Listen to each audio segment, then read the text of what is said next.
मुंबई महानगरपालिकेचे मनसे 125 जागा लढवणार असल्याची चर्चा आहे. त्यामुळे मग काँग्रेसची भूमिका मुंबईत काय राहणार आहे महानगरपालिका? आमचा मुंबई महानगरपालिकेच्या नेत्यांनी ठरवलं आहे की आम्ही स्वतंत्र लढणार, त्यामुळे कोणाला किती जागा हा प्रश्न निर्माण होत नाही. कमकुवत करण्याचं काम शरद पवार यांनी केलं असा आरोप नानांनी केला आहे. असं आहे की आपण ज्यावेळेस आघाडीचा धर्म पाडतो त्यावेळेस कोणी कोणाला कमकुवत करण्यापेक्षा आपण कसे मजबूत होऊ याचा विचार अधिक प्रकर्षानं करण्याची गरज आहे. सरनाईक यांनी आदिवासी विभागाची जमीन लाटण्याचा आरोप जे आहे ते जाधव यांनी केलेला आहे. तुम्ही आरोप केला होता तशाच प्रकारे काय? नाही, त्या संदर्भातली ती जमीन त्यांनी प्रताप सरनाईक इंटरनॅशनल स्कूलच्या नावाने ती जमीन घेतली आहे.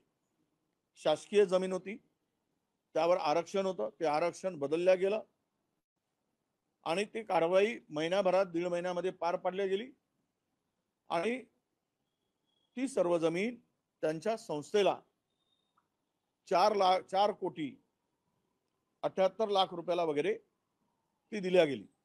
मुळात असा प्रश्न आहे, मंत्री म्हणून स्वस्तामध्ये स्वतःच्याच संस्थेच्या नावाने ती जागा घेऊ शकतात का? त्या पदावर राहून त्याचा फायदा ते घेऊ शकतात का?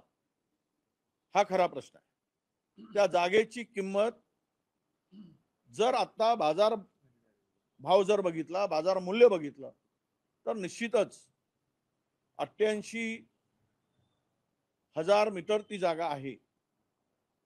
8,800 मीटर म्हणजे जवळपास ती जागा 90,000 फूट म्हणजे 2 एकरच्या जास्त जागा आहे आणि साधारणतः 50 कोटी रुपये त्या जमिनीचा एकराचा दर आता जर काढला तर तो आहे. म्हणजेच ती जमीन 100 कोटीच्या वर त्याचं मूल्य, बाजार मूल्य असू शकतं.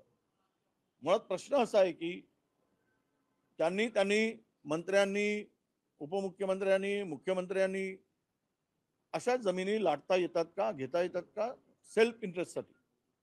हा खरा प्रश्न आहे. याची चौकशी होणे अपेक्षित आहे. भाऊ, एक प्रश्न असा आहे, पुणे